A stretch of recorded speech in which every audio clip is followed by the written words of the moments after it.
Gua Bubau.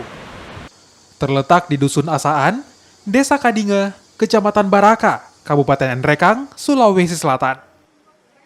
Untuk ke tempat ini, wisatawan harus berjalan kaki, menyusuri tebing sekitar 30 menit dari jalan utama desa. Gua ini masih belum banyak dikenal warga luar.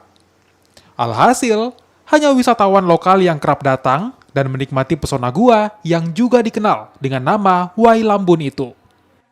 Ukiran alam di dinding gua lah yang paling menarik perhatian. Ukiran ini terbentuk dari kotoran kelelawar.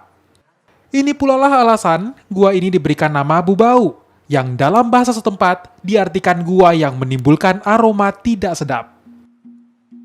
Kemudian masyarakat sepakat untuk mengangkat nama asli dari guanya, yaitu gua Loko Wailambun.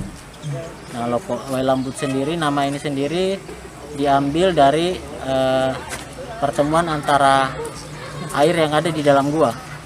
Jadi menurut masyarakat di dalam dan kita sudah ini, ya, pertemuan antara air yang sedikit lebih dingin dan sedikit lebih hangat. Nah, namun ada juga versi dari masyarakat setempat bahwa nama Loko Wailambun itu karena ada air dari luar gua yang tiba-tiba hilang masuk dan ditemukan di dalam gua. Pemerintah Nrekang pun kini tengah berupaya agar gua ini bisa lebih menarik perhatian wisatawan. Promosi dan perbaikan infrastruktur bisa jadi jalan agar pesona gua ini bisa jadi penarik wisatawan. Sudin Samsudin, Nrekang, Sulawesi Selatan.